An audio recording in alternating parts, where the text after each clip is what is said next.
The world of Arnor is changed. Founded by Elendil, Arnor was a place of greatness, where the wisdom of kings was matched by the sight of the Palantiri, seeing stones of great power. Elendil forged the alliance with Gil-galad and the elves of Lindon, who together, in the Second Age, defeated the Dark Lord Sauron. But, deep in the heart of Mount Doom, the alliance failed, and Isildur led humanity down a different, darker path. Many centuries have passed, and through folly and civil war, much that once was is lost. Arnor stands divided into 3 kingdoms: Arthedain, Cardalon, and Rhudaur. We, the elves, do not interfere. We are but the keepers of the shards of Narsil, a reminder of the alliance that remains as broken as the sword. Now there are rumors of a new power rising in the north, whispers of a sorcerer king who has subjugated the land of Angmar under his Iron Crown. Orcs and trolls roam the Etten Moors, and there is talk of darker things. There is still hope. King Arvidui of Arthedain seeks to reunite the 3 kingdoms, but he is not the hope of which I speak. It is of heroes whose names are not yet known, whose deeds cannot change the past, but may yet shape the fortunes of those yet to come.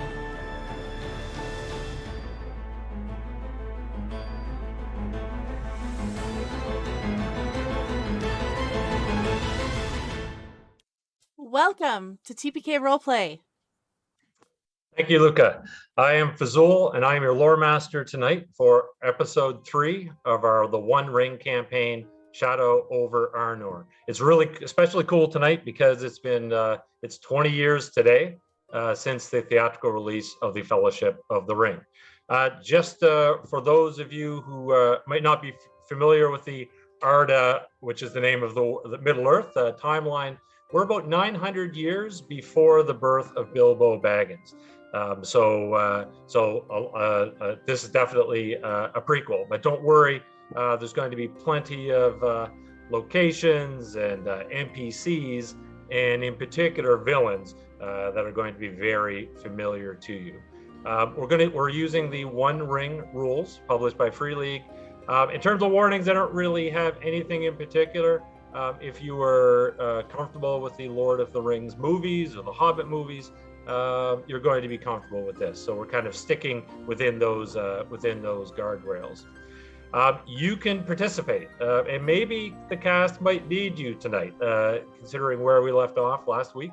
But you can use the reaction board. You can provide healing. You can provide extra hope, which is an important currency in the game. If a character's hope gets too low, it can have some adverse effects. You can also play the villain if you want. Help me out as a GM. You can increase the Eye of Angmar, which is this threat level that once we reach a certain threshold, something happens.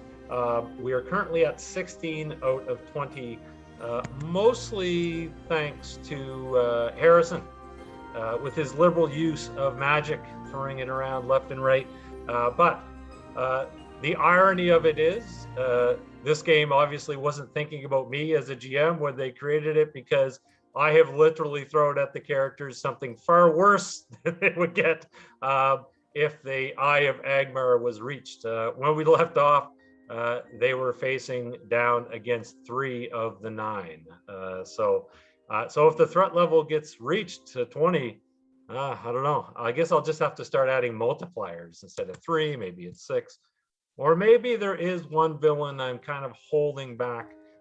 Maybe he'll make an appearance. I guess we'll see.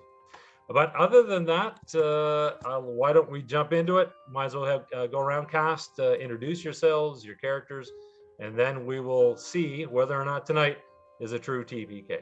All right. Oh, sorry, I don't know. It's Nazgul. I have to play them like they're Nazgul. Yeah. I'm scared. I'll go first. Hi, I'm Lukalock, and I am playing Dania of Arthedain. Down to Corndog. I am CorndoggMcGraw, and I will be playing Fenja of Khazad Dûm. And then Harrison. over to Harrison. Thank you. I'm Harrison, and I'll be playing Alatar the Blue. I am Kaiya, and I will be playing Celebrian, Lady of Rivendell. And I think that, from what I've heard from last time, we might have to put in a warning for excessive horse death. Oh, yeah, I forgot about that. Yeah, that's right. That happened. Yep, that did it. Thank you for reminding me of that. Phzoul keeps killing all my horses. No, you keep killing them. I'm not I'm not the one riding them into battle against trolls. I mean, come on. Well, look at it this way. I had two choices. The troll could have hit you or the horse. So I thought you'd be appreciative that I just, got rid of the horse. However, I have set this game up to be a terrible tragedy if anything were to happen to Omar and Dith the rabbit. So we'll have to make sure, you guys will have to make sure that above all else, Arnor can fall, but the two rabbits live. So my understanding is if either rabbits die, it's like when the tower comes down in Return of the King and the earth just gives way beneath. That's what happens to Arnor if the rabbits die. Right. They're structurally load-bearing rabbits. So speaking of rabbits, Celebrian finds herself alone with Dith, one of the rabbits. The Fellowship has parted ways, some heading south to Tharbad, where Celebrian alone has decided to travel back north towards the watchtower of Amun-Sul. Much to the rabbits, under protest, they've agreed to split up. So, Celebrian, you find yourself wandering back north through the wilderness with Dith as your only companion. He's quite a talkative rabbit, and unfortunately, you're one of the Fellowship members who can actually understand what he's saying. So, as you're riding along, he will stop periodically and kind of wring his paws. He's like, "Oh, I'm worried about Omar. I'm worried. His doe kept him in the burrow for far too long, and he often thinks he's smarter than he is. I mean, you are wise. Might I pose a question? Which is worse, to think that you are smarter than you actually are, or to think that you are less smart than you actually are?" Because Omar is definitely the former. I think maybe I'm the latter. I believe that it depends a great deal on whether or not you have the well-being of others relying on you. Oh, so you're saying smart has nothing to do with it?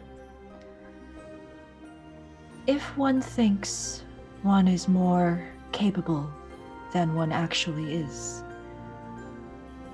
and one becomes overconfident, it may lead to putting a great many people in peril. I knew you were wise. I knew it. Well, I suppose we should be off. I think I was the lucky one. I got stuck with you, he'll say as he hops around quite happily and begins leading you off through the troll shaws. The journey seems, even though the journey is half as long with Dith, it seems twice as long because he just doesn't really shut up. He throws various things at you like, "Did you know that Omar once told me that carrots don't grow in snow?" I mean, isn't that obvious? Like, do you really need to state that? Besides, everybody knows they grow under the snow. That's why you can't see them, right? So it's just relentless things like that as you're traveling along. Celebrian is reminded of every single time she travels with humans. But so as you are getting back closer to the road, where you'll take it west towards Amun-Sul, the merriment of traveling with Dith suddenly fades. And in fact, It's quite often that he disappears, and then you always find him, right? He kind of disappears, and then you find him in the next clearing, but this time, as you come through the trees and you see Dith in the clearing, he is perfectly still, and you've seen this look before in animals. He's like perfectly still, shaking, almost as if the eyes of a predator are upon him. I will rein up my horse a little ways behind and watch him for a few moments. And if he, just doesn't move, I will just say softly, "What do you sense?" He looks. He doesn't speak for right away, but then he will turn and he'll say, "I smell blood." Nearby? Yes, up ahead, and you can see he's shivering quite a bit, and he'll actually, I don't know, can rabbits cry? That's a good question. Geez, I have no idea, but let's assume that they can. You'll actually see tears well up in his eyes a bit, and he will whisper, "Elven blood." Celebrian's going to sort of lean over and sort of offer her arm for him to hop up onto her horse if he wants to. Yep, he'll scramble up and jump onto the horse behind you. Okay. She's going to then slowly and cautiously urge her horse forward, trying to not make too much noise.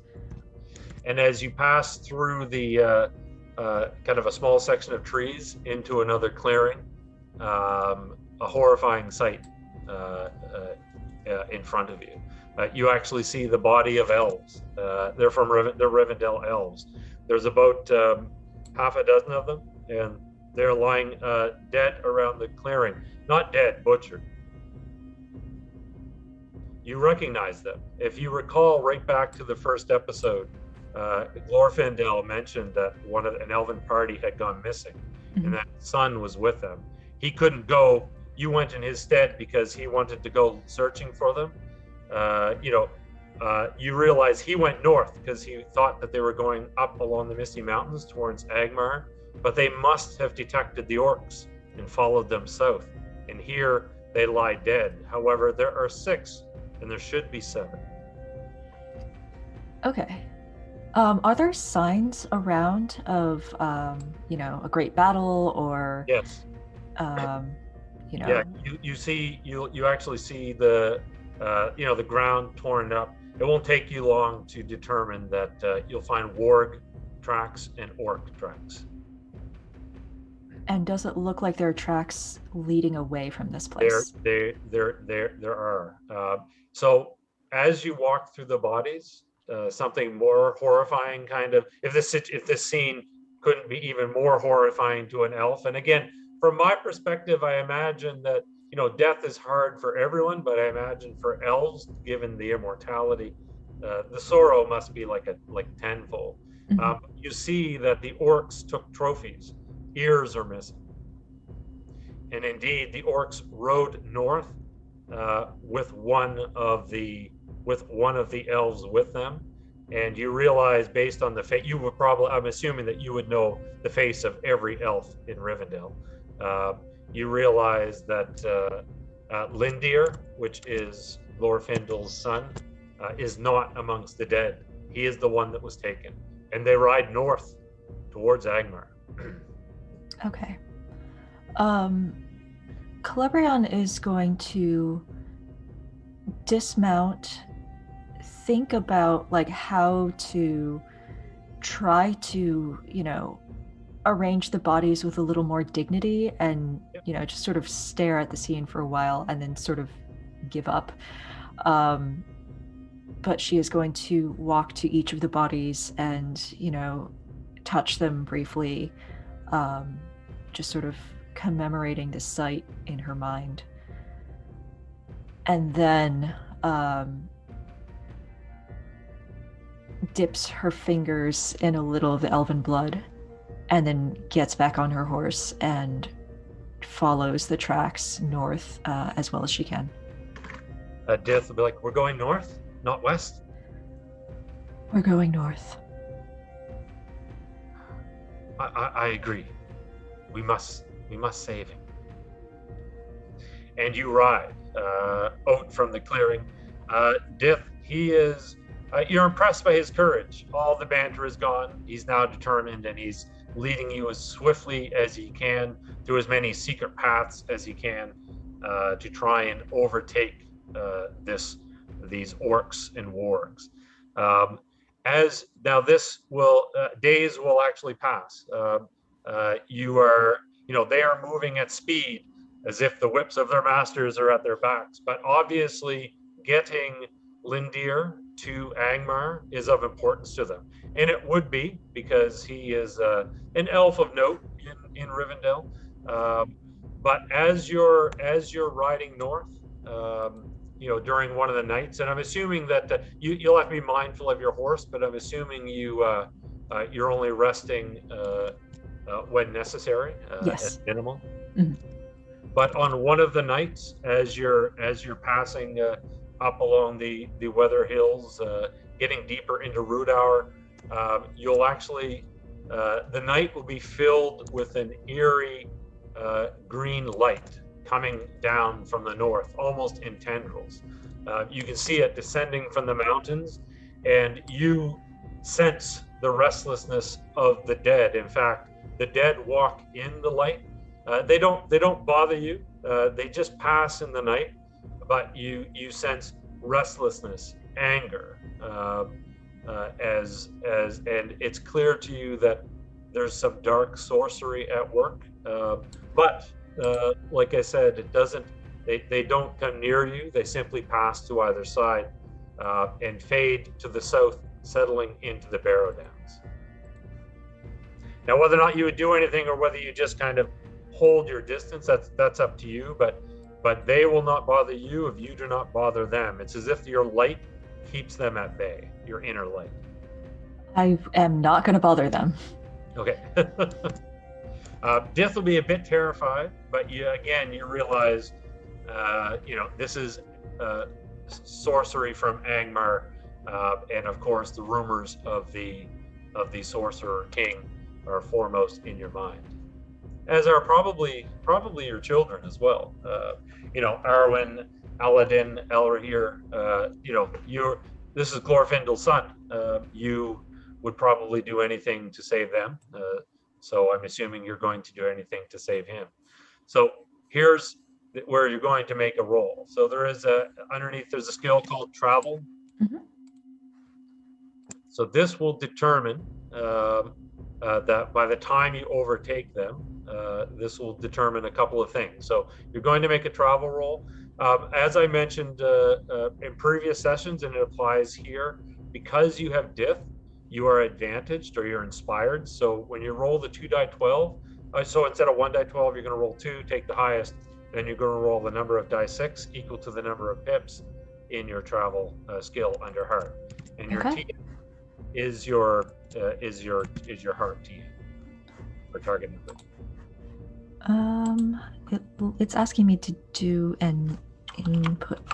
Let's see if. Oh, using roll 20? Yeah. Yeah. Okay, it looks like I rolled an 8 on the Die 12? die 12. Yep. That's a lot of extra numbers. Yep. So now you're going to roll. So you got an 8 on the die 12. You're now going to roll. How many points do you have in travel? I have 3 points in travel. It's also a checked skill for me. Oh, okay. Yeah. So that means it's favored. So you would have rolled 2 die 12 and took the best one. So you're going to roll your 3 die 6, and you're going to add that to the 8. Okay. Want to get a number that's higher than the TN value under heart. That's 15 on the 3d6. Oh, And maybe that's my 23. my TN for heart is 16. Oh, okay, yeah. So good. So you ride swiftly for days. You ride deep into the heart of Rudour, and in fact, by the time as your journey comes to an end, you draw near Kameth Bryn. which is the capital city of Rudour. However, we'll say that you kind of arrive on like a precipice of a hill, looking down at the plains before the city. But to your surprise, you see that Kameth Bryn is overrun. The standard of Angmar flies from the citadel. Fires burn upon the towers. Trolls wander the great causeway that leads into the city. And before just out on the plain in front of the city is a great host of Angmar, thousands upon thousands of soldiers, of orcs, wargs, trolls, siege towers. It kind of stop. You kind of it just stops you in your track. You probably haven't seen an army of this size in quite some time, and the terror of it. I mean, it's obviously clear this army is here for but one purpose. It's going to march on something, right? And so Dith kind of scurries into some rocks, and you can actually hear the orcs will be stamping their spears and banging their shields as there's a large kind of on the causeway. You'll see a large orc. He's giant. He's obviously of some importance, but he strides out onto the causeway for all to see. Behind him is walking silently is sorry, I can go back here. Is a figure in black wearing kind of an iron helm or an iron mask, but the orc general is the one who speaks. Just as a reminder to Luca, do you recognize this orc? You'll note that he has one eye. He has a patch over. Is this the dude we met earlier? No, this is Shrugdal. He lost his eye to your mother. That's right. I knew I'd seen him before. Yeah. So Dania has not personally met him, but he is. There's history in the family, so to speak. So as you're watching Celebrian, you can hear his voice. It's almost as if it's amplified by sorcery, perhaps the dark figure standing behind him. But he cries out, it is time for all the North to kneel before the Iron Crown. It is time to stain the land with the blood of Arnor. March to Phzoul, cast down the tower and seize the stone. Leave none alive. And just to channel some Saruman here, and he kind of cries out, to war! And the orcs will kind of all rally and cry out behind him. And as they're kind of mobilizing, you suddenly hear a scream. It's a cry of pain coming from an elf, and you can see that there's a ruined tower at the edge of the plain. So it's kind of you don't have to go into the army, but there's no question that is Lindir's voice, and it's coming from this tower. Okay, not having to go into the army is very important. Celebrian is under no illusions that she can take on the entire army, but she is going to try to, urge her horse around, keeping to as much cover as possible and make her way towards that tower. It's an elven horse, so I would say that your horse is quite nervous at the noise and the smell. Imagine what an army of orcs smells like. But you can nudge it close enough, but you figure at some point you should probably go on foot or slip on foot. Dith will be like, do you want me to come with you, or should I watch the horse? You can watch the horse, friend. And he'll kind of give a salute, and you can slip through the ruined stones towards the tower. How would you like to? Are you just going to kind of stride boldly in, sneak in. I will try to sneak. Okay, let's give you a roll here. So stealth is under wits. Mhm. I will say, because the orcs are so, you know what, I will give you inspired on this as well, only because the orcs army is making such a noise. It's you know, the odds that's causing a lot of the odds of you being heard are pretty slim.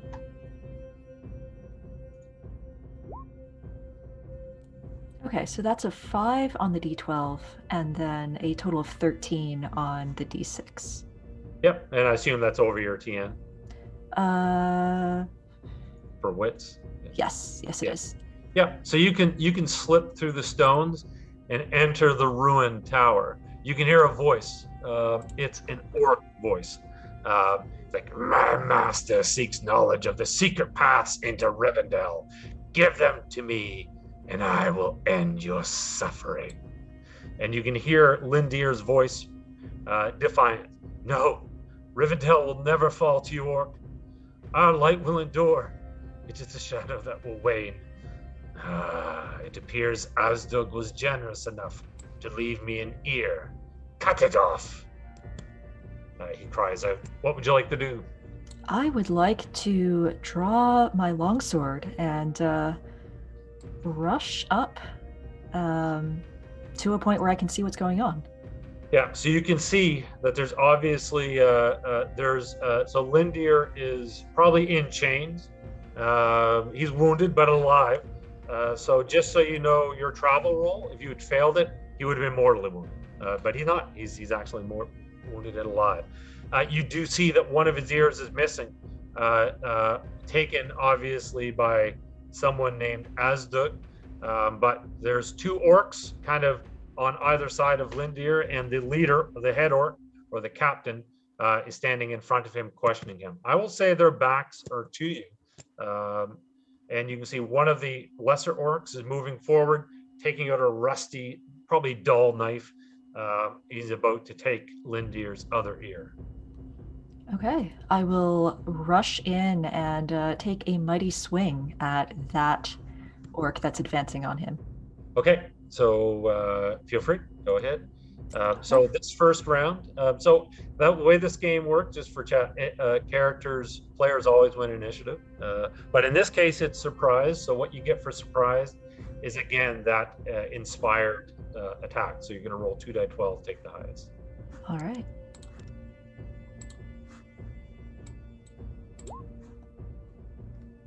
I'm not sure how to read this. It looks like I rolled a 5 on the 2d12. Are you using the, I'm trying to use the character sheet, yeah. Oh, yeah. Yeah, it's funny, I've never used it. So it looks like you have 3 die, do you? You have 3 die in your weapon? I have 1.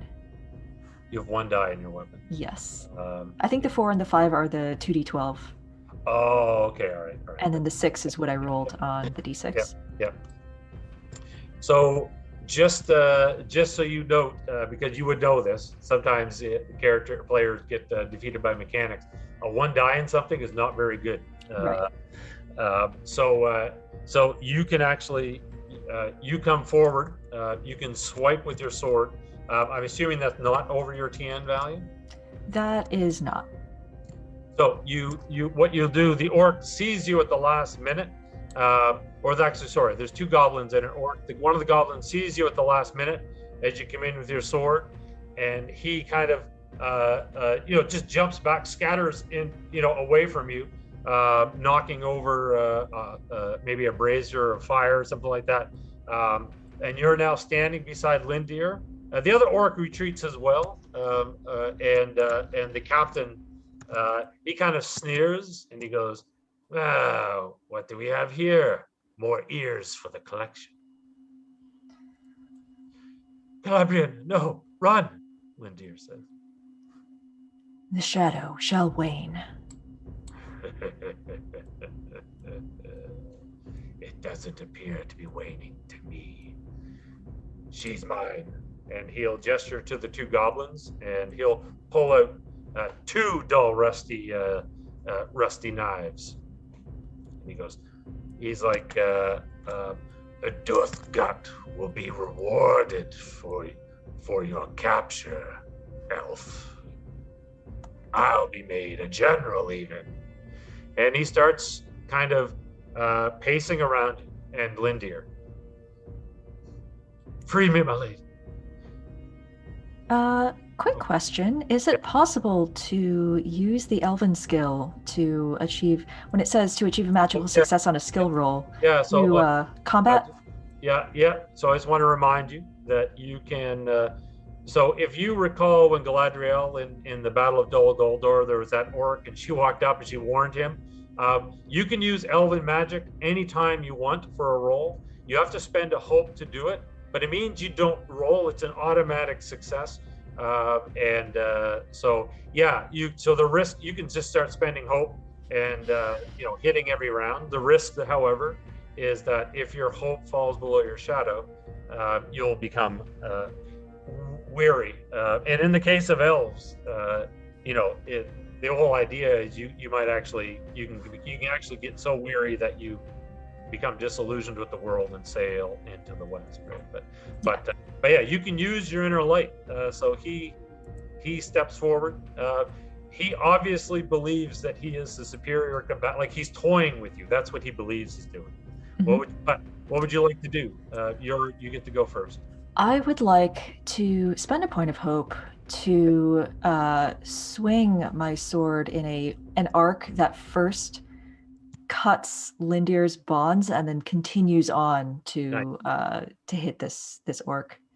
Okay, so I will get you to roll you have 1d die 6, so we'll get you to roll it, because if you do get a 6, it's a special, so you might as well you might as well see if you can get it. That's a 6. Oh, nice. That's awesome. So here's what you're going to do. You're going to do your base damage for your sword, which I think is 4 or 5. It is 5, yes. 5, yeah, and you'll add your strength rating to it, which is 4. For the 6. Oh, so nice. So you got 9 damage. So you step forward. Would you mind describing the scene? So what the rules say is that when an elf uses hope for magic, it's obviously magic. It's not like oh, you just swing your sword and you hit. There has to be some type of effect. Do you mind what do you imagine Celebrian doing? What would someone see, or what would the orc see happen? I think that she would be holding her sword in both hands, and she doesn't look like an obvious combatant, but the blade gleams for a moment, and then she swings it, and it slices just like way too perfectly through the ropes that are holding Lindir, and as the ropes like fly forth, they fly into the face of one of the other orcs as the blade continues on, and I don't know how much damage I'm allowed to do to. Yeah, well, you'll do the 9 to him, and we can say the other orcs are kind of inconsequential. He's the main one.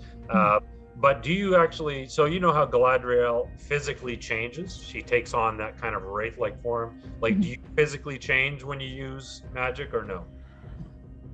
Yes, I like that idea. I think that, unless you have a different idea for the tiara, I think that the tiara glows for a moment, and like her hair, sort of flies out. Yeah. Yeah, so I will say that, so you strike, that's a pretty good hit. The orc is still, so you just wounded him, so you kind of slash him in the shoulder. He cries out like a baby orc, and he scrambles, he just runs, screaming, elf, elf, elf, but he runs out of the tower. The other 2 orcs scramble out of the windows, which allows you to kind of turn and bring Lindir to his feet. You can see he obviously, you see the fear in his eyes, but his hope is somewhat restored by your presence. He is like, my lady, we should get as far away from this place as we can. There is evil here. Oh shoot! I almost feeling that does not sleep. Lindir, are you? And I think I'm going to try to make a healing roll if that's allowed. Oh yeah, absolutely, yeah. Is that just 1d12? Healing. No. So yeah, it's 1d12 unless it's favored. Yeah. Okay. Or unless you have any, like, unless you had some type of item. So 1d12 plus your thing. In this case, I mean, for healing stuff, I won't. You can make the roll. I mean, you can obviously heal up some aspect of it, but not super important. Did you get over your TN? Yes, and that's a 12 on the d12. Oh, the Gandalf. Okay. You get him up. So his status would have been wounded, so we'll say that he's still down some endurance, but his status is not wounded. He gets up. He looks. He kind of looks you in the eyes. He's appreciative, and as you turn to leave, you actually see a bit of that hope fade as the shadows in the tower literally darken.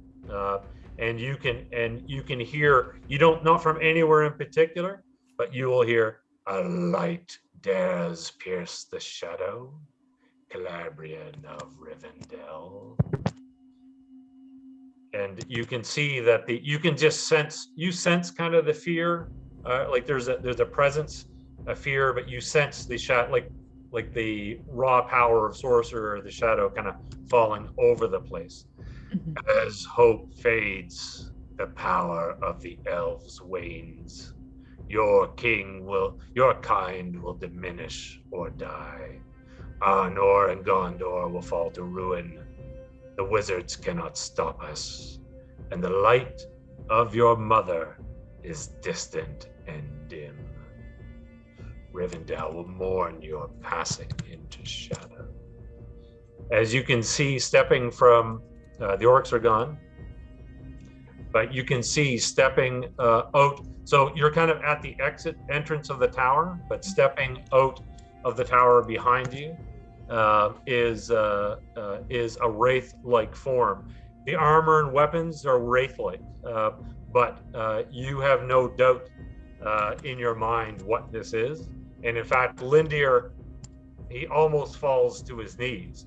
But you actually hear Lindir whisper, nine rings for mortal men doomed to die. Uvatha, 9 of 9. And he actually kind of cowers and falls back as this form steps out of the darkness of the tower. I think now is a great time to grab Lindir and try to run. Okay, you can take him by the hand, and you can run. For this, I will give you, and you're almost caught up to everybody else. But for this, let's see, running isn't a skill, but I guess athletics. But in this case, I'm just wondering if it's, what might be interesting. Riddle. Oh no. The game. Oh no. Okay, I won't pick riddle. I thought you might be high. You can make an argument for something like maybe explore. So the whole idea is it's like a game of cat and mouse, and you need to outsmart the cat type thing. So you can do a straight up stealth if that's a good skill for yours. You can just do that. But if you can think of another skill that you might want to use in a creative way, feel free. Would it be possible to use lore, drawing upon what I know of these and what their blind spots might be? Yep, absolutely. You can do that. Let's see. And that is a favorite skill for me. So. Oh, nice. Yeah, so you're gonna roll 2d12. Yeah. So that's 8 on the d12, and then a total of 12 on the d6s. So a total of 20. Nice. Yeah, that's so. You sense this spirit pursuing you. Hours go by as you race away from Kameth Bryn. The sound of the Orcish army fades, but you know that this dark spirit, a leftover of the War of the Ring, a servant of the Dark Lord himself, is in pursuit. You're exhausted. It takes you, hours and hours of taking one path. Now, the diff is, of course, helping, trying to take you down one secret path versus another. And then suddenly, as you feel as if you can run no more, and you feel as if the shadow is upon you, it's gone. You've eluded it. And you find yourself somewhere near the Weather Hills, exhausted, kind of making your way just across through the plains and the hills. Lindir will collapse to the ground. He goes, it is gone. For now. What are we to do? What happened? We came upon orcs and rats. We knew that something was amiss. Kenneth Bren seemed to have been overrun, yet no alarms had been sounded. No one seemed to know. The Palantir at Amansul, it's as if it saw nothing. And then we were ambushed by warg riders and a great orc named Azduth. He took my ear.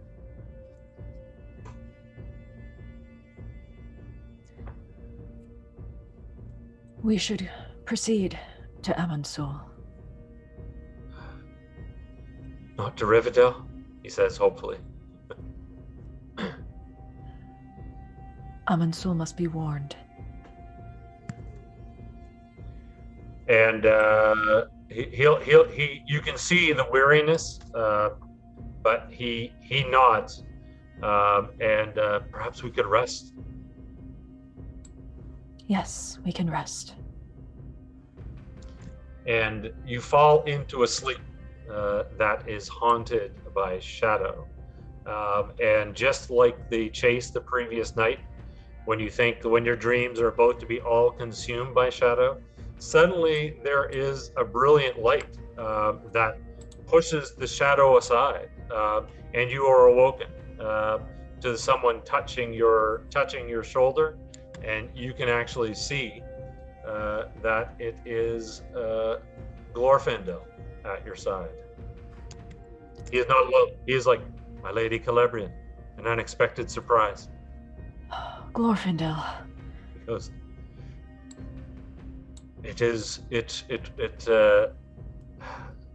my heart is lighter knowing that you are safe, and Lindir. I owe you great thanks for saving his life. There are others who did not survive, and there is grim news from the north. I know. He'll actually, he turns and he points towards a man standing there. He's got the trappings of a ranger, and he says, "This is Aranath of Arthedain. He was traveling with the Prince Aranor, west of here. I am afraid news is even more grim than you think. I've been tracking some of the movements of Angmar. 3 of the 9 have gone west. I believe their intent is to kill the prince." At least one of the 9 still remains. That's 4. Do you think it's possible that all 9 are here? That the Sorcerer King who sits upon the throne is in fact no man at all? It would not surprise me. Then, I believe, my lady, we have a prince to save. What of the rest of your fellowship? I do not know where they have gone. They rode south to Tharbad to warn of the dangers of the Mordor rats that were journeying that way, but perhaps through fortune and destiny, your paths will cross again. Will you join me? Of course. And who is the little companion of yours? This is a boon companion entrusted to me, well, to us, by Radagast the Brown. Well, you're most welcome, my furry friend. Let us be off to the west.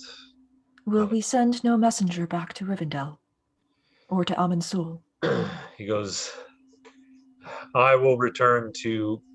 he will say, I cannot believe that Elrond is not aware of at least some of the comings and goings. I will, once we have seen the prince rescued, I will return to Rivendell. Perhaps you must make your way to Fornost and use the Palantir to warn Amansul. My original intent had been to go there myself, but it does seem we have more urgent matters at hand. Indeed. I would leave in the moment to head to Rivendell, but 3 of the 9, my lady. I believe you'll need me at your side. Your presence will be most welcome. Just so that probably Alatar would know this, and Celebrian would know this. Glorfindel is the only person on Middle Earth at this point who has killed a Balrog. So he is not for the faint of heart. He's quite a powerful elf, arguably more powerful than Elrond. So you head west. It's where the rest of our fellowship is gathered in the Weather Hills. I guess to remind you, you had been Dania. Oh, I guess we'll send that. Oh no, the horse. Oh, the horse. No, I just need. We don't need that one. That is done. But Dania, using the Palantir at Amansul, you saw the Sorcerer King, and he uttered a warning that the hour was late for Aranor. Racing north, you came upon Aranor and most of his company slain, him wounded, fighting a great troll. Fenja, with her axe-wielding might, struck a blow to the Achilles heel and took the troll down, and then I believe you put another axe into its brain. Victory seemed assured. Suddenly the shadows dimmed and 3 warriors, or 3 dark figures, stepped out of the shadows. Their intent to slay Prince Aranor. And I believe where we left off, they were about to basically kill Aranor when Targon stepped forward, and in order to save the prince, declared, "You are mistaken. Aranor is not Prince, son of Arvedui. He is my son, Targon of Gondor. He is not Isildur's heir, but mine." And those words do stop the Nazgul in their tracks. And Alatar, you realize that this is 3 of the 9. I mean, it's clear to you. I mean, that it's probably a terrifying revelation, but the central figure will laugh. The laugh is like a chill knife being slid into your soul. And he's like, "Your words bring further ruin to Arnor. Then there is but one heir remaining, Dania of Arvedui." And you can see that the 3 of them draw their blades. Even when it comes to Nazgul, players go first. So they, you see, Aranor is at Targon's words. He is kind of frozen, but Targon is at his side. the Nazgul will begin their slow advance. What would you like to do? These are Vueleri, Black Riders. We cannot stand against them. We must flee. DM, what kind of shape does Aranor look in? Because I know we came upon him, right? Yeah, so he was wounded. He's got so he's wounded status. Which so I'm going to say, I mean, he's he's probably hobbled a bit, limping. Here's the deal, Alatar. You say to run. They're kind of fanning out and advancing. You're not going to be able to. You could, but you're not all going to be able to escape in time. Farewell, I'd like to it was point a out pleasure. that I no longer have a horse. Because of So- Aranor's injury, I'm going to say like Aranor, he's a bit injured, but you'll note that Targon stands with him. Miriam actually, she stepped forward as well with the sword out. I mean, as far as she's concerned, he's still the prince. Okay, so this is clearly my initial survey of this would have been: this is not something we can safely get away from. So here's the deal: somebody needs to buy a couple of rounds for everyone to escape. If that's Okay, then I nominate the rabbit. not Monty Python. We can't lose the rabbit. That's Oh, right. our whole premise. Is that we're here for 2 rabbits of Middle Earth. Alatar would definitely walk forward, given his role. Wielding the staff. I won't walk out to meet them, but I'll just kind of put myself a bit in front compared to the others and sort of look back over my shoulder, sort of suggesting they should try to. One of them will hiss. He'll say, where is Mithrandir or Koromo? I sense that. I'm gonna get your name pronounced here. Marinhatar, is that Alatar? Yeah. Where it would appear that Marinhatar stands alone.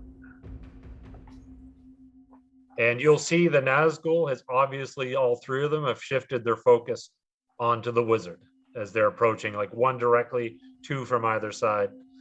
What's everybody else? What's everybody's? I'm gonna step into that trope there, just with my sword out and say, "Not alone." All right, that's risky though. You do. So, Wadakira, what's going through Dania's head? I feel like she's not even going to try and process what Targon just announced. Yeah. But there are, like, her brother is downed. Yeah. She's lost a horse. Like, things are not ideal. And these shadow warriors of Angmar are, like, walking towards, like, she's gonna fight. She's trained to fight. Fenja? I will also approach, but first I want to look back at Farstan. Yeah. The human merchant princeling person. Oh no, yeah. As you look, you can see he's backing away and he's looking towards his horse as if he's going to bolt. I'm just going to say, run. And then I'm just going to walk up. Oh, you say run?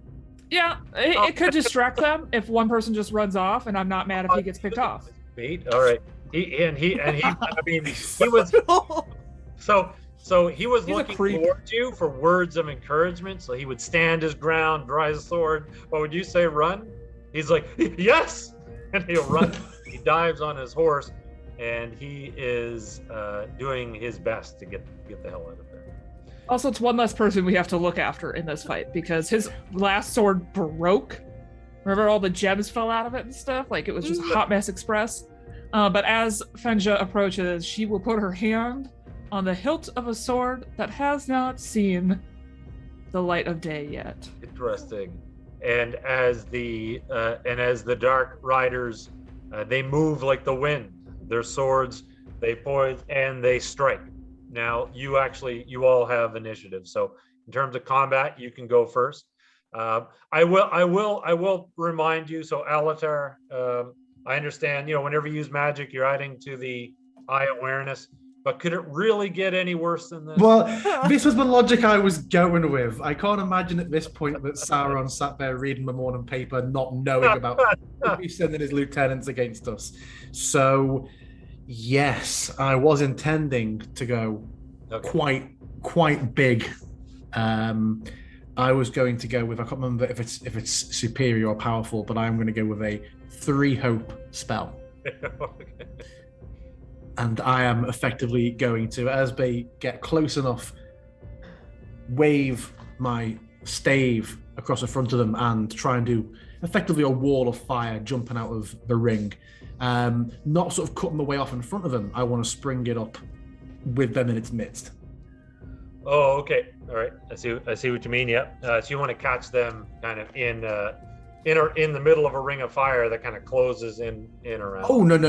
I want a column of fire to spring up, engulfing them. Yeah. Yep. So you don't need to. So again, it's a magic spell. You don't need to actually make a roll here.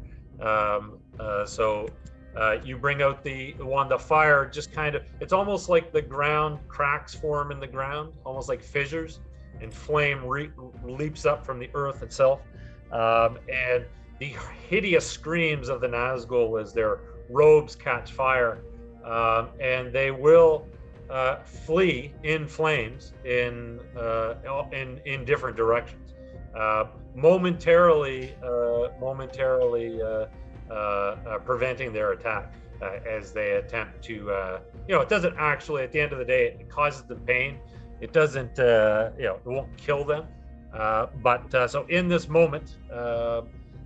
Your Eye of Angmar rating has now gone to 19 out of 20. Yes, I am keeping track of it. There is something worse than these 3. Great. While this happens, I am going to just look back in Targan and in my best princess command voice say, "Get the prince out." So he helps Aranor up. And gets him over to a horse. You can all kind of, with the exception of Dania, I guess, get on your mounts. So the closest actual location, you're not close to anything, but the closest actual location is Fornost. Head right over the Weather Hills to Fornost, which was your destination. But it's not close. I mean, it's like a couple days away, right? Does it feel like we've been bought a few rounds by this? Have a few rounds. So what would you like to do for the few? So their screams don't cease. You can probably, you can see their burning forms.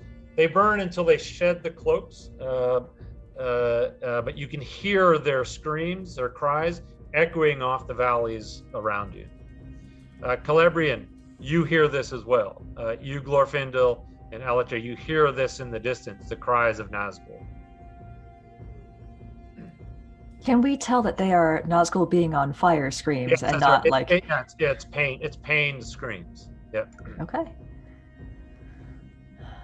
I believe our enemy has met something strong enough to stand against them. Glorfindel nods and you ride. So during the couple of rounds, what would the rest of the Fellowship like to do? Aranor's on a horse. And you can see, so Dania, as kind of Targon helps, kind of goes to help him onto the horse. You see, Aranor actually grabs Targon by the, by his armor and pulls his sword on him. And he's like, "You fool! Your lies! They've turned the wraiths against my sister." You see the anger in his eyes, right?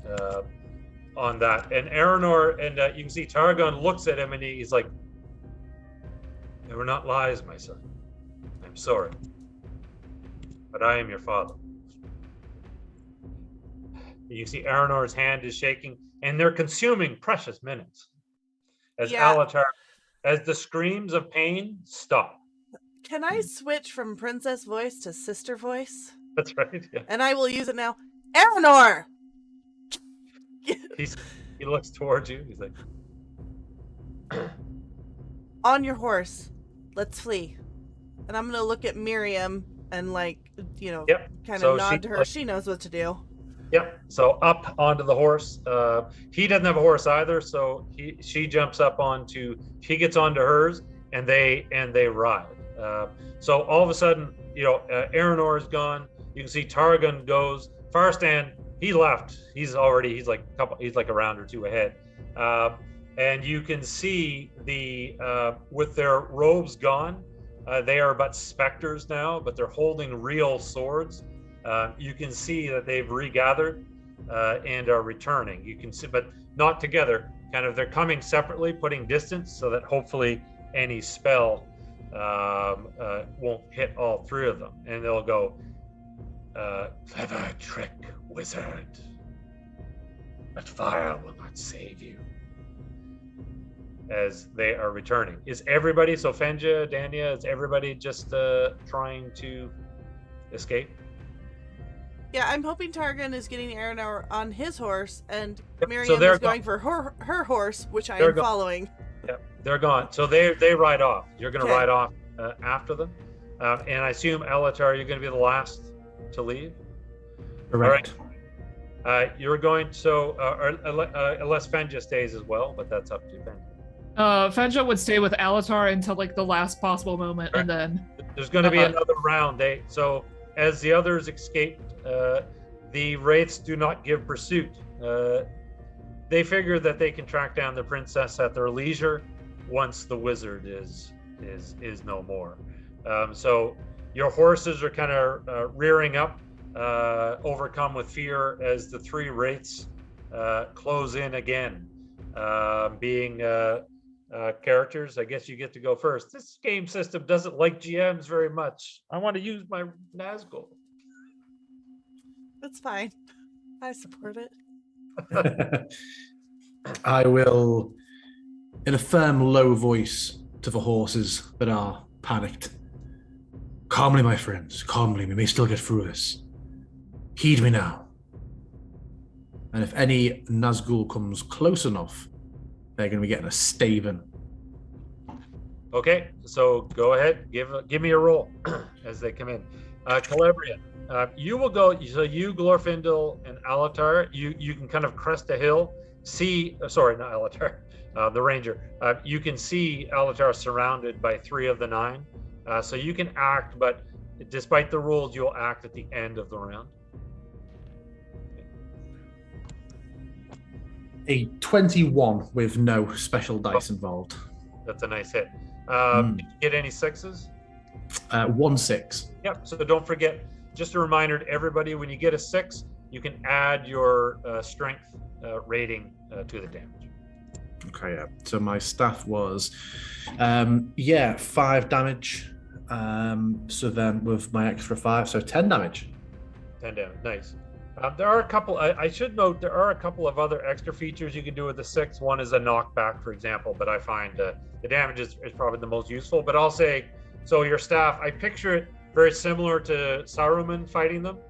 When you hit, there's a concussive kind of blast of magic as the Nazgul cries out and vanishes to reappear, to reappear, 10 feet over in another direction. Fenja, you said you were going to stay. I am. If they're close enough, I'm also going to swing at them with my fancy mithril sword. All right, go ahead. So, you pull. So all of a sudden, the sword comes out.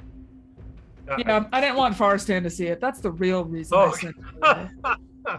He can't know my secrets. A gleaming, brilliant silver blade suddenly appears, and in fact, it's as if every beam of sunlight is now concentrated in one place. Woohoo! So that's an 8. So because 8 it's the first time, because it's the first time you've drawn it, I will give you inspired on your. So roll. You can roll 2 die 12 and take the highest. Ooh. First time drawing the sword. Yeah. I'm gonna keep the 8 because the other one was an 11, and I don't want that. That's the Eye of Mordor. Yeah.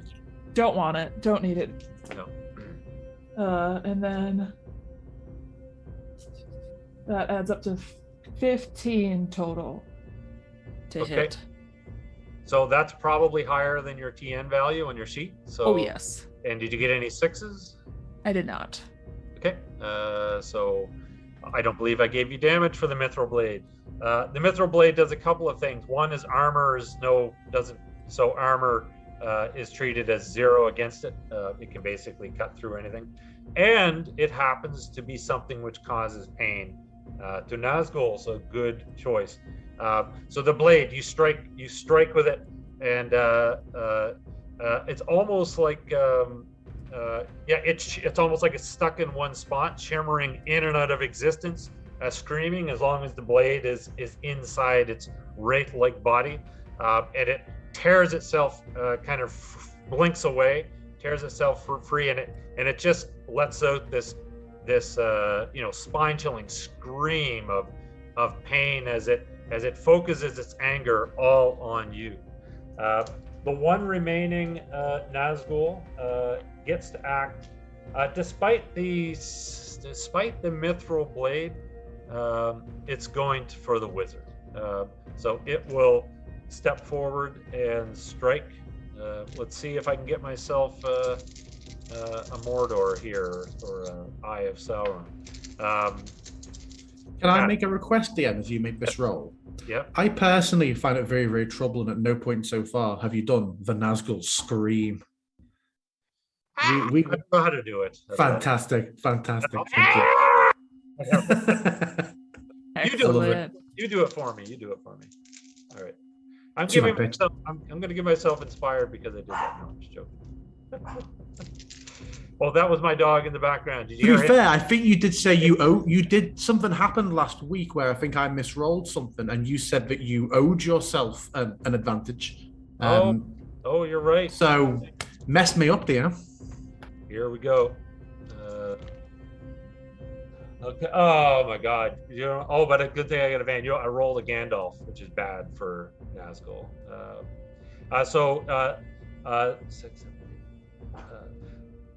So I got a 19.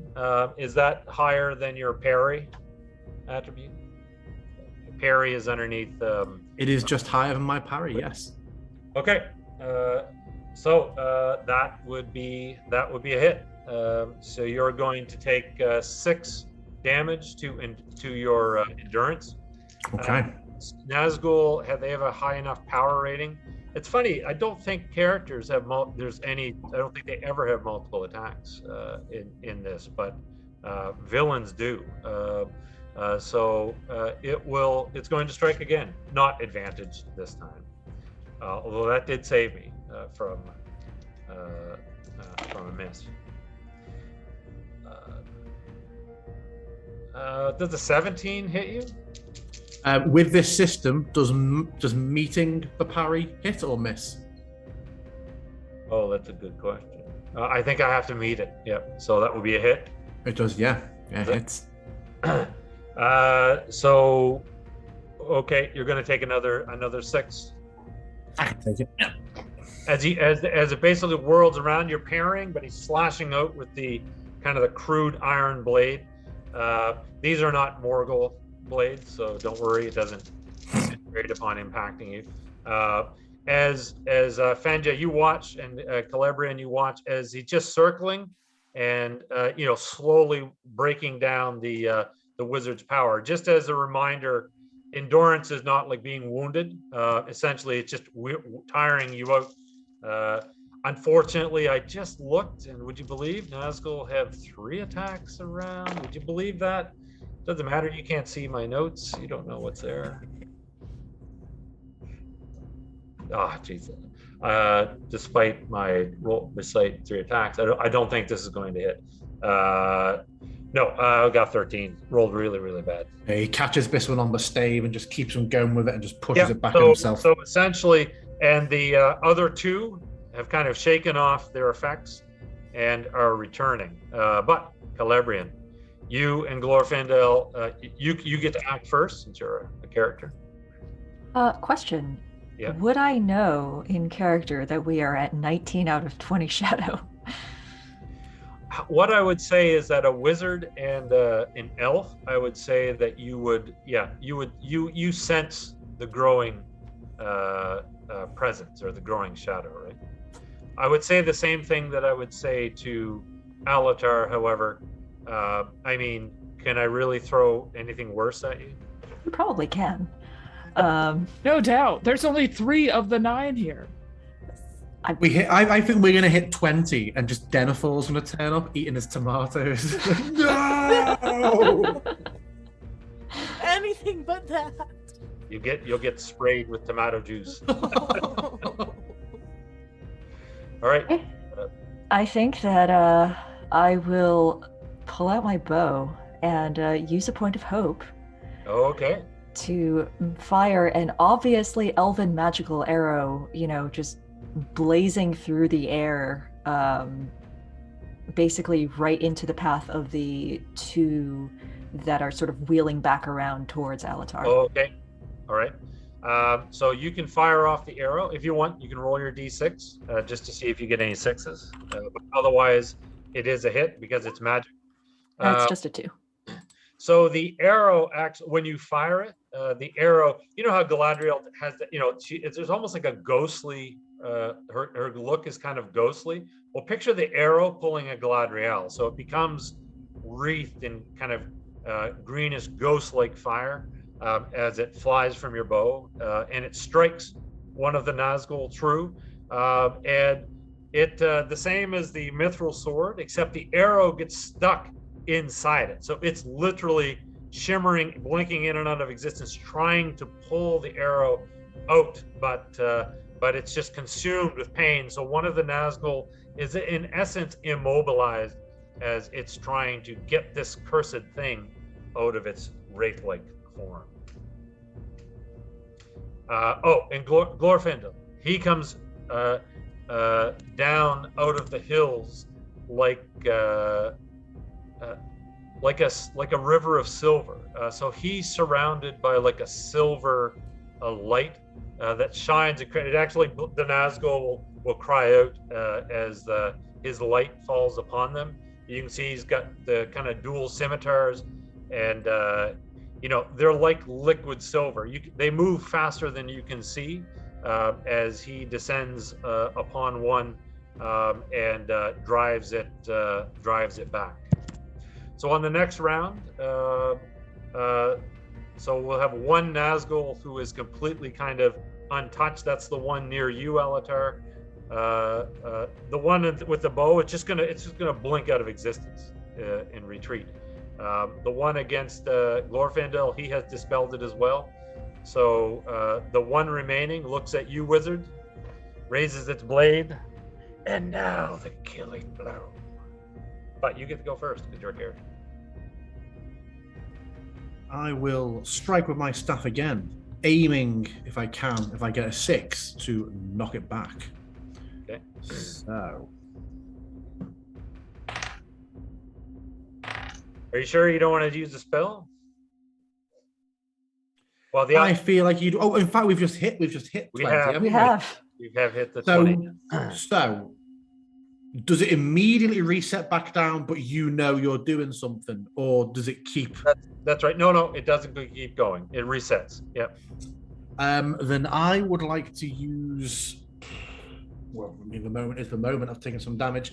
I would like to use another 3 hope DM to absolutely smite this thing's ruin upon the meadow side with my staff. As it comes in with the sword, I instead want to just overhead 2 hands and bring it down with a All right, you're gonna very big concussive blast. you have to say something cool. Now it's up to you. If you don't want to do it in the moment, we can go to break and you can do it when we come back, or you can do it right now. It's up to you. I mean, as tempting as it is to say it's clobbering time, I will just say instead, back to the shadow with you, foul one, and just. And there will be, so go ahead and describe it. This will banish it. So you can feel free to describe how. There's just this sense of pressure because obviously it's not got its cloak on. The sword just shatters down to the floor, and it lasts a couple of seconds. There's just this huge outward ripple of just pressure on the grass. All the grass just bends outwards for a moment in a bit of a ripple, like a huge, sort of ball of wind has dropped. As this invisible creature is just disintegrated into the floor. And the heroes stand alone, the shadow banished. For now, as a new shadow rises. All right, so do you guys want to do a break right now, and then we'll come back? Are you happy that I remembered the break? Yes. So we'll get a prize. All right. Break will take 5. Be right back. Awesome. Great.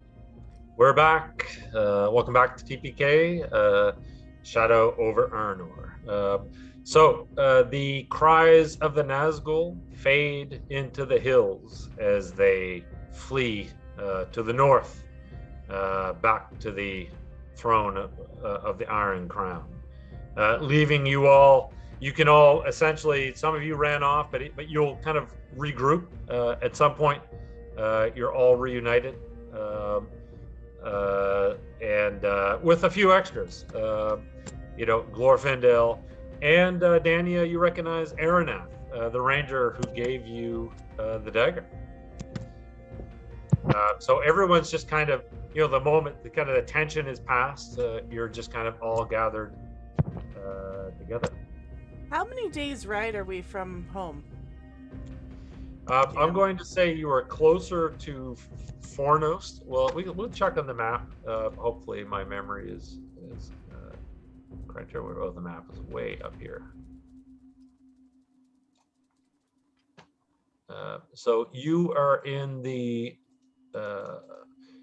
you're kind of up here in the northern Weather Hills, kind of in this, there's this gap here. So you can head west to Fornost or back down along the Weather Hills to Phzoul. But this Fornost is a little bit closer. I guess they're probably maybe a little bit similar distance, but yeah. So I'm going to say it's about a day's journey with the rabbits to Fornost. Like a full day, or like we're gonna need to camp tonight? You could probably push. If you pushed it, let's say you'd have to ride into the night, but you could, let's say, if you left now, you could reach it like in the early watches of the morning, right? Like 2 or 3 in the morning. Okay, but we'd have to Ride overnight. Okay. Yeah. Farstan will come back, or you will find him. He's like, he's kind of off by himself. Aranath will approach Dania. I guess I'll move the thing back. And he's like, I'm glad to see you well, my lady. I'm sorry I wasn't here at your brother's side. I'm glad to see you well also, Aranath. And it is all right. We were there for Aranor. He nods at that. Jim, how is Aranor looking, by the way? You can see, so he's recovered a bit.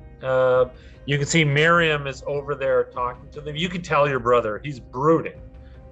He's like over there exchanging hushed words with Miriam. You do know that they have kind of there's a friendship, maybe something more. Maybe there, you're not sure. You've always suspected. But it definitely looks like a discussion between two people who are close. Targan is off by himself. So does anyone want to interact with each other or any of the NPCs? Oh, by the way, Omar and Dith are hugging each other in the middle of the camp. No, but I will look to Aranath and say, my brother may need a close eye over the coming days. He has recently received some troubling news. I am assuming we will return to Fornost. Yes, I believe we should make camp. We do not have to ride through the night. I have seen the army of Angmar. It is camped on the plains before Kameth Bryn. A great host. Do you think we are safe to camp, or should we push? He'll actually look towards the wizard. He'll say, "Safe from the army, yes. Safe from whatever those things were, I have no idea." So Glorfindel will seek out the wizard, at least. I'm assuming Celebrian might be joining them or what have you. Celebrian is also going straight to the wizard. Yep.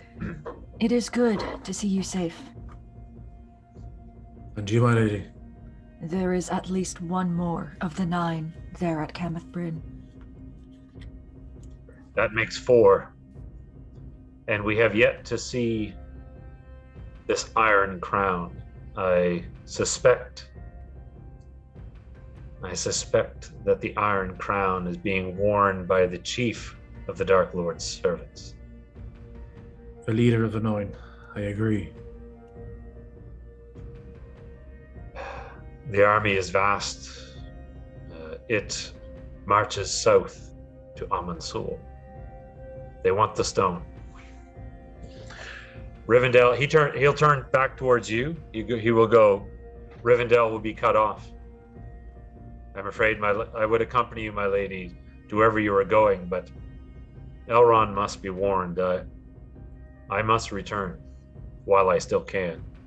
I will gather our forces, and Elrond, as long as Elrond is agreeable, Rivendell will come to Arthedain's aid, if we are able. Tell him he had better be able. He'll smile at that, and he turns to. I forgot. Lindir is here. He will turn to Lindir, and they'll embrace, and then he will say, Lindir, we leave soon for Rivendell. And Celebrian, as you're watching, you can see Lindir, you see a look in his eye, almost like a wavering. And he steps back from Glorfindel, and there's a great sadness on his face, but he will say, no, I go west to the Grey Havens. I have seen the shadow. There is no hope. And you can see Glorfindel is stunned at his words. And you know what he means by going to the Grey Havens. He intends to sail west. Celebrian will say, there is still hope while we yet live. You have seen the army, the 4 of the 9, the servants of Sauron. How Yes. can the humans win? They are divided. And yet, I will remain.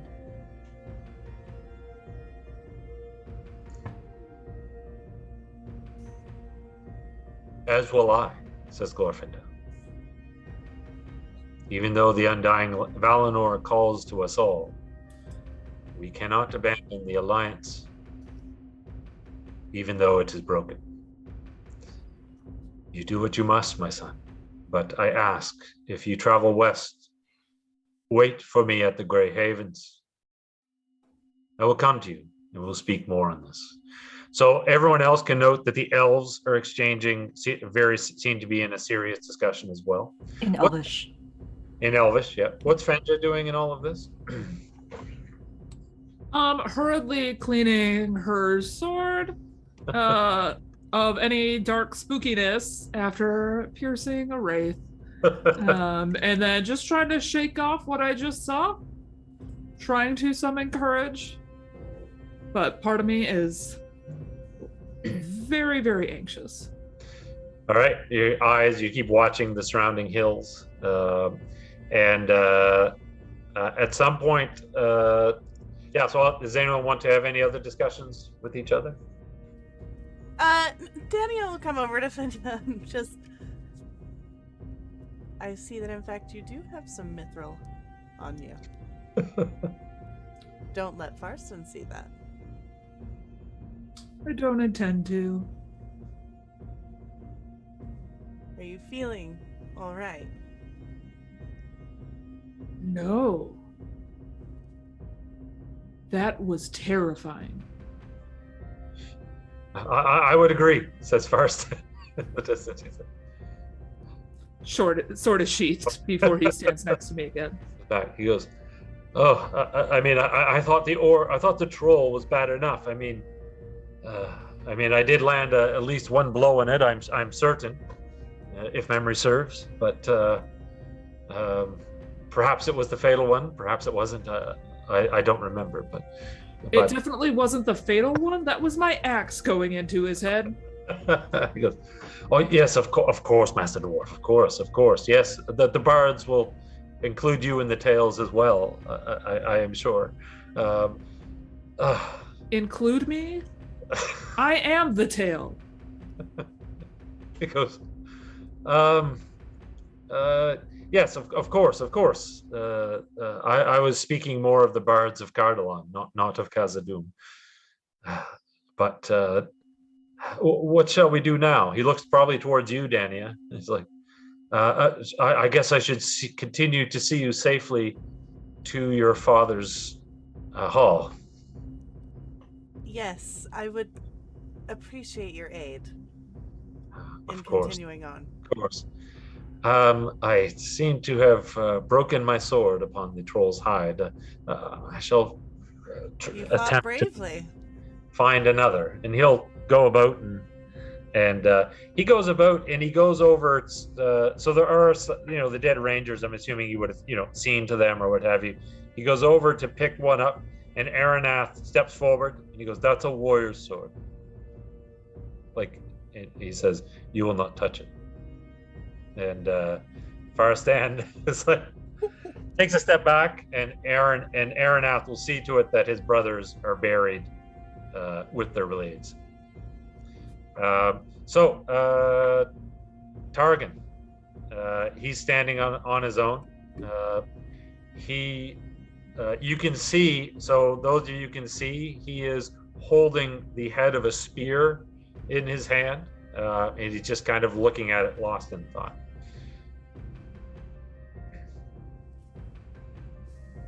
Is Aranor just fussing by himself right now?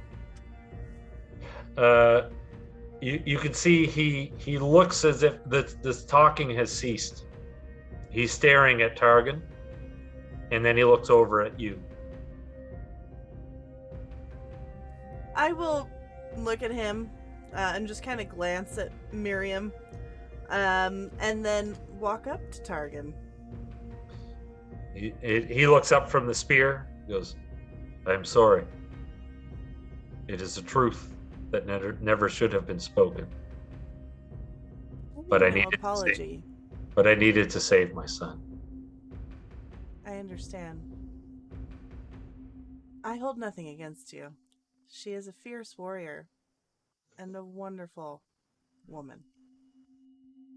You should know that it was before she was married to your father, the night before. She has not broken her vows. Dania's gonna have mixed feelings on that, but speak nothing about it. It's like, as not to be rude, you will need to speak to him now that it is out in the open. And you will also have to speak to her when we get home, which I think will be the harder. perhaps discussion. given the events, he'll look towards the wizard. He goes, perhaps given the events, this is a truth that should go back into hiding. I do not think you can cork this bottle now that you have opened it. But if you would like to try, I will help you. But I think that now this is open. There is no closing it. Resealing the bottle often spoils the vintage as well. Good one. He looks towards Aranor, and he'll nod. He knows. He was just kind of throwing that out there, and he'll kind of go over and tend to his horse. And you can get ready to depart. I'm assuming, are you going for Fornost? Yeah, are we riding through the night then? Is that what we're Yeah, it's up to you guys whether you're collectively deciding? Celebrian will speak up and say, I never reached Amansul. Do they know nothing of what is happening? Don't believe so. You We know sent, that like a messenger, right? well, you were But like, yeah, you were there. I guess you did see the. I guess what you saw on Cameth Bren, and you saw the army as well. I'm assuming you would have conveyed that to the commander. Yeah, they may I don't not know know. that word has reached Fornost. Yeah, you're not sure. But when you Yeah. say that, Celebrian, Aranor steps forward, and he probably looks towards you, Dania. He's like, I'm not going with you to Fornost. I'm going to Amansul. It is under threat, and I would not risk this truth destroying my father, the king's hope. Surely you should gather forces before riding to Amansul.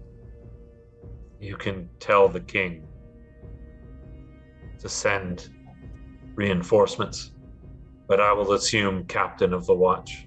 Aranor, recent news does not need for such reckless behavior. Don't you understand? Your father, and he'll say, your father is trying to reunite the kingdom, and this truth will shatter it.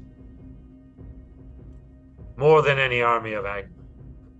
I was to be king. Mother must have known. That is why she sent you to Rivendell, and not me.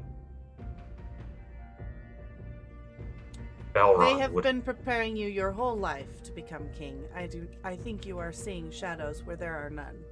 There are plenty of real shadows we have found to focus on, Aranor. Do you think that after this truth, I will sit upon the throne? Aranor, is that really your concern right now? Yes. It is. We were just attacked. My life is shattered. I will give up all claim, and you may have the throne. But please don't throw your life away with some foolish errand to try and prove yourself. I'm not. You need to gather your forces. I will hold the watchtower. You know that my skill as a warrior. And as far as the army, as far as the soldiers of Arthedain are concerned, I am their prince. My presence at the tower will give them hope. We will hold it until you arrive. Same father or not, you are my brother, and you are an idiot. But I hope that you fight well and you preserve the tower until we can get there. And as for the throne, it is meant for Isildur's heir. And he will kind of give you he actually gives you the same courtesy that a knight would bow to a king. Like obviously he's acknowledging you as the monarch in waiting. And as he turns, Miriam stepped forward and towards you. She'll be like, I would go with him, with your permission. Of course. Make sure he doesn't act too stupid. She nods and she turns to follow Aranor, and Aranath would say, he'll actually step forward and he will say, he still says, my prince, your sister's guard goes with you to Amansul. With your permission, I would escort her to Fornost to see to it that she is returned to the king safely. Aranath looks at him, looks at you, and he'll say, of course. You've served me well, brother. And they'll both nod, and Aranor and Miriam will depart. At that point, Glorfindel will come towards you, Celebrian, and he goes, I will travel with them. as far as the path allows. I'll see them safely to Amansul and then to Rivendell. Take care, Celebrian. That will ease my heart greatly. May your path be safe, Glorfindel. And he will say, and thank you again for restoring my hope. And so Glorfindel is a bit of an angelic being. So before he leaves, his light will shine. He will restore 3 hope to anyone who lost it before he departs. And head south. So Glorfindel is gone. Aranath is here. Lindir comes towards you. Again, Celebrian, he will say his goodbyes. You do see the strain in his eyes, but he is going to travel south to Amansul, and then he'll take the road west towards the Grey Havens. All right, so off to Fornost. So we have the current company. Farstan taking the lead, of course. Of course. So, anything else before you leave? We will watch them go, and do I manage to have a horse? Did anyone have a spare horse? If not, then I'm going to ask Aranath if I... There probably would be horses because of the rangers that were killed. So Aranath will recover a horse for you, and you can ride Let's west. not lose this one. Yeah, it's called Damocles. Damocles. It could die any moment just with the roll of a dice. Okay, so you ride. So does anyone want to do anything else before we move on to the next event? It'll take about a day to arrive there. I will approach Alatar again. You have also seen the army at Cameth Bryn, then? Not myself, but I stood with. She gazed into the Palantir, and she described it to me. The great host. There was an Orcish general.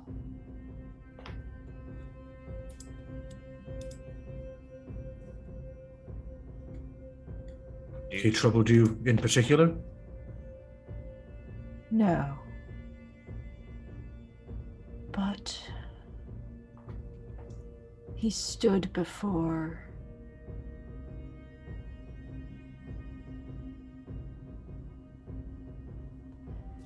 what I have seen there troubles me greatly.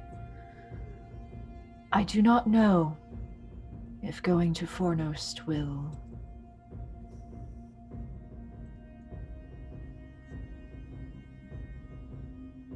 solve any of these issues that rise like shadows on the horizon. The minds of men wander.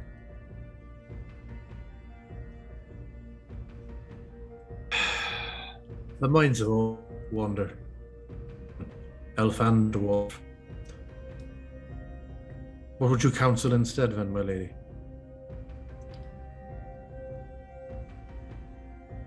It is not me, of course, but needs convincing. I am not the leader of this party. I merely shepherd it along. Do you have any method of contacting your fellow Istari?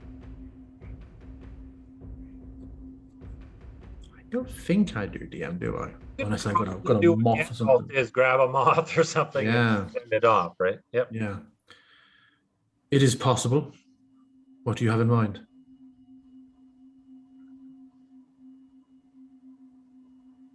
Spreading the news so that it would not die with us, if that should come to pass.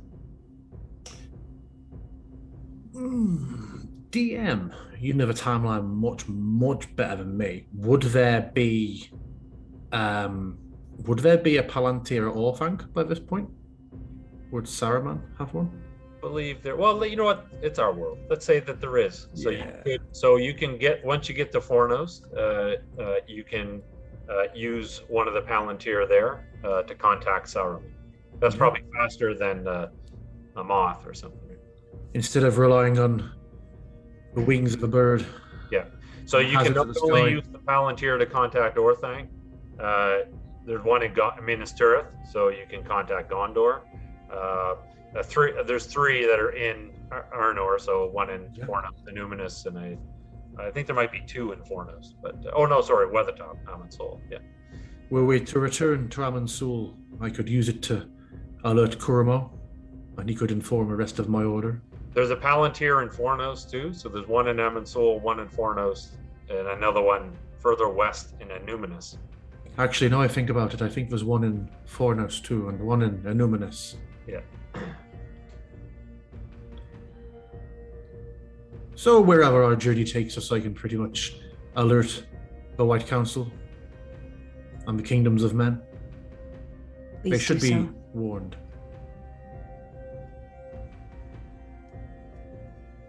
How many did you consider this host to be? How many did I consider the host to be? 10,000 strong. 10,000 strong or more. The force with rivals. What stood against the Shadow in the last alliance?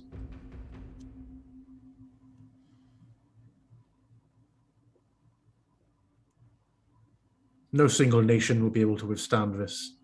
We must inform as many as we can.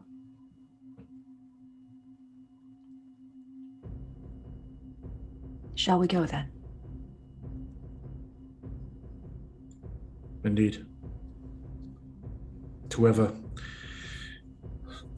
our leader dictates we should travel. Where would you like to bring the fellowship, Dania? Heir of Isildur, sole heir of Isildur. Muted one. I feel like we should go to Fornost. I feel like over the table, that's where I feel like we should go, but am I getting the wrong message here? Are we supposed to go somewhere else? No, not at all. No. Okay. No, Fornost is Player good. to play. Your horse is going to die no matter which one we go to. Your father is expecting you to return to Fornost with the fellowship so that he has an announcement or something that he has a royal decree that he wanted. It's so minor now. But like, Dad, I cannot even. Celebrian No has a gift for him. So does. It's his birthday. My royal decree. I'm creating a new holiday in May. I'm going to call it May. Now, any other business? We are expected at Fornost, and there are more forces to be gathered there. I think it is best we ride for there.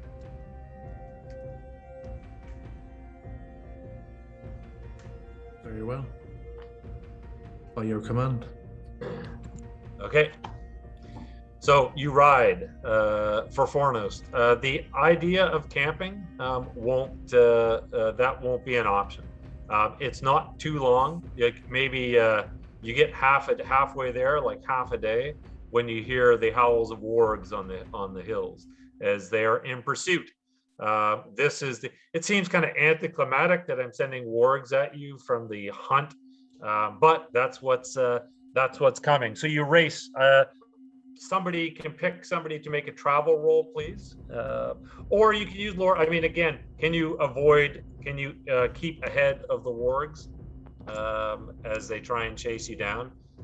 So somebody can choose to make a travel, or Celebrian, you said lore of the region, that would be fine as well, the lore of the mountains. And just remember that with the rabbits, you are inspired, and you can spend hope to add an extra die 6.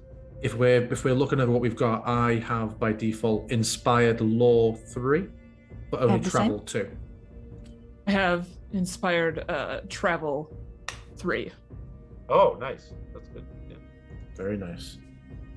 So whoever wants to make the roll, go ahead. Fenja, do If you want anyone else help us out, to? I'm You're gonna roll. on it. So you're gonna roll 2 die 12. I'm trying to remember if the rules can you do double? Can you do multiple inspired? I don't remember, but sure, why not? So you're gonna roll 3 die 12. Take the highest because you get the rabbit, right? In addition to your own favorite. What's a 10? Is that bad? no, it's the 11 that's bad. Good. Yeah, 11 is bad. Yeah. Excellent. I rolled a 10 for the D12.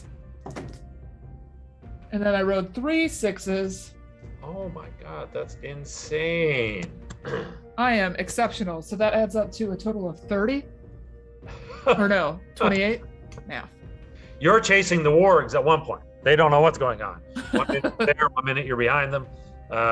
Basically, you're racing through the hills. The rabbits are got all their little secret ways, and as you basically escape the foothills to the plains, you can see the city of Fornost in the distance, and the wargs.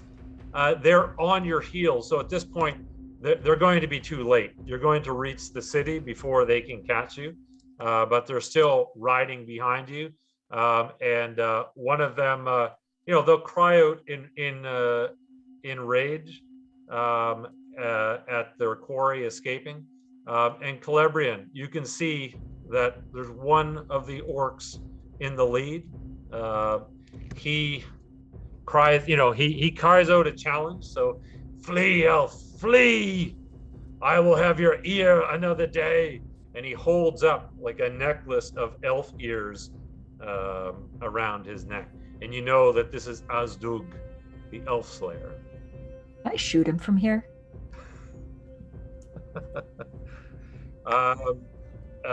Only if you use magic.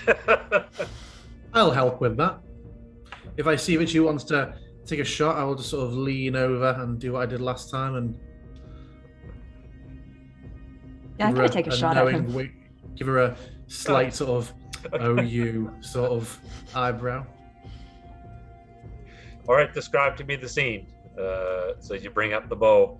So he cries, he holds the ears, cries out a challenge. You're too far. In fact, when you raise the bow, he laughs because the distance is too great. Yeah, I'm okay spending a hope on this if that is what is required. But It is, yeah, it is. So add, just adds to the old Angmar, Eye of Angmar, but that has been reset. yeah, the shot goes far beyond what it should have, and I would like the arrow to basically pierce the hand that is holding the necklace. Okay. Nice. It goes right through his hand, and the string of ears drops.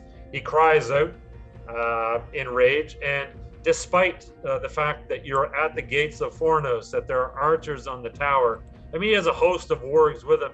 Like he kill! He like cries out, "Kill them! Run them down!" And you can see the wargs are about to charge when the true hunt, the true Eye of Angmar effect. A great shadow as dark wings pass overhead. As the wargs themselves throw off their riders and run, and you can see the orcs scramble into the hills, and Azdug himself cowers. He's got an arrow through his hand, and he retreats as a great dark form passes overhead, and will. Should I do the reveal? Yeah, I'll do the reveal, I guess. I was kind of saving it. But as the dark shadow lands on the weather hills and a beast cries out, as you can see this great beast and an iron crown upon it, and just says nothing. Just the beast kind of growls, but the figure just stares as you step through the doors of Fornost, and they're closed behind you, and he is gone. Would I have recognized from the crown Who specifically that might be, DM? Yes, you would. That is the Witch King, the Sorcerer King of Angmar, first of the 9. I would relay that immediately Sauron. to my colleagues. Yeah. And listen, I don't know. I know it's late. Do you guys feel this is a good place to stop for tonight? I mean, I have a few more events if you'd like to do that, but I'll leave it up to you guys. I know it's late for some of you. We're getting. We close can to ride into the city, though. Correct. That's right. That's right. It's not. No. No showdown with the Witch King. The doors close, and you are safe. As the doors close, you hear the cry of his beast and the thrusting of wings as he takes to the air and returns north to his throne. Okay. As long as we are safely in the city, yes. You have to leave your horse outside. You are safe. Next session, I thought the Nazgul might. I'll have to brush up on my rules a little bit here. The Nazgul. Oh, you know what? You know what? I completely forgot to use their. They can spend hate every round to give everybody shadow points. I forgot to do that, but I'll remember that. You know what? I'm going to give That's what the Witch King will do. He spends a hate as before he flies off and gives everybody 3 shadow. Oh no! He basically on his back goes before he flies up. Just as your hope 3 hate. begins. Just so you know, there is something that you can do. Your shadow can be reset. You can do a shadow test, but you can also take what's called a shadow scar. You're going to have to decide what that is, but essentially it reduces your shadow down to kind of 1 or 0, so you get rid of it all. But you have to come up with like a role-playing, like a permanent, what has this experience done to me type thing, like something permanent in terms of a quirk or psychology, but otherwise you can have your hope restored just by resting, and now that you're in Fornost, we'll enter a period where that can happen. Now that I just think of it, I just took away the 3 hope that Glorfindel gave you. I should have thought of that better. So maybe the Witch King can do more than 3, maybe he can do 6. No, it's fine. Okay. Seems happens fine. when our shadow gets too high, and also how do we know if it's too high? Yeah, what is too high? So if your shadow becomes higher than your hope, if your current shadow is higher than your current hope, you become weary. Uh-oh, hold on. And that's disadvantage on all rolls? Where's my help? What is it? Is it a meets it beats it kind of situation? We'll say if it's asking higher. For a friend. Yeah. Okay. Yeah. I have exactly the same level of shadow as I do hope right now. Yeah. So basic. Oh no, sorry. You become There's a couple different effects. Weary is when you're tired. You actually become miserable. So you'd have to role play that you're a bit depressed, that your hope is waning. Essentially, the game mechanic effect isn't that severe. When you roll the Eye of Sauron, normally when you roll the Eye of Sauron, it just counts as 0, and your other dice could still add up, and you could still succeed. When you're miserable, if you roll the Eye of Sauron, you fail. It doesn't matter what your dice 6s are. That's the game effect. Yeah. Okay. So next time, next adventure is going to be a big one. To give you a little sneak peek, because we're going to be breaking for Christmas again. We're back in 2 weeks, but of course we're going to say happy holidays to everybody. But we will. I like your idea about gathering the forces. I will tell you. So think about that over the holidays, because that's kind of going to be on you to do that. There'll be some good role playing in Fornost, but. Next session's title will be the Siege of Amansul. I think that's what I'm thinking now. Maybe we'll change, but and Fenja, just so you know, we will be returning to Khazad-dûm. So that's in the future. Let's all go home. I don't want you to think that this is just a story about elves and humans. I'm just having a great time getting out from under the mountain. Khazad-dûm becoming. getting like interrogated by everybody about whether you have mithril. Yeah. Do you have mithril? I'm you more got than any just more my of sword, I know all right? you do. All right, so thank you, everyone. I guess we'll go around and say our goodbyes, and then we'll sign off. Me first. Hi, I'm Lukalock. You can find me everywhere as Lukalock. Tonight I played Dania of Arthedain, and you can catch me here again on Tuesday, running our last Harper investigations before the holiday break. And then after the holiday break, there is a episode of Smash Cut over on Nat 20, which is always a lot of hijinks and fun and improv craziness, and that is on Monday the 27th. And then I am off again for a few days until we are back for Shadow Over Arnor again on the 2nd. And it just kind of all continues on into 2022. Down to Fenja. It's me, CorndoggMcGraw. You can find me here like 10, 11 days from now, the 30th, where I am back for Queen's Gambit, and then that following Sunday, I'm back here for this. Probably both with a fresh sunburn because I have lily white skin, and I'm gonna see the sun for the first time in 2 years. Wow. And I'll throw it over to Harrison. I'm Harrison. I played Alatar the Blue. You can find me on Twitch, Twitter, and YouTube at Harrison_stream. And then up to Kaiya. Hi, I'm Kaiya. I played Celebrian.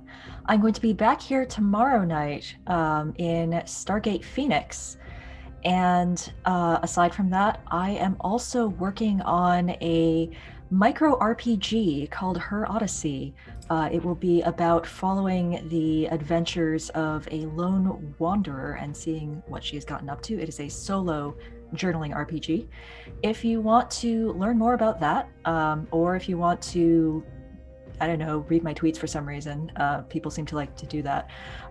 My Twitter handle is Rahab_Akatriel. I'm not going to try to spell that. Somebody's going to put it in chat, I'm sure. But yeah, check me out. Thank you again, cast. It's always a pleasure GMing to you. And chat, thank you again for tuning in.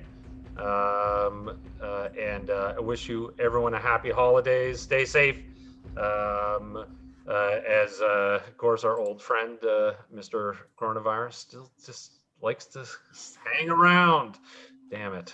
But anyway, hopefully all best wishes for 2022, and we will see you here in 2 weeks with the Siege of Amansul. Goodbye. Bye-bye.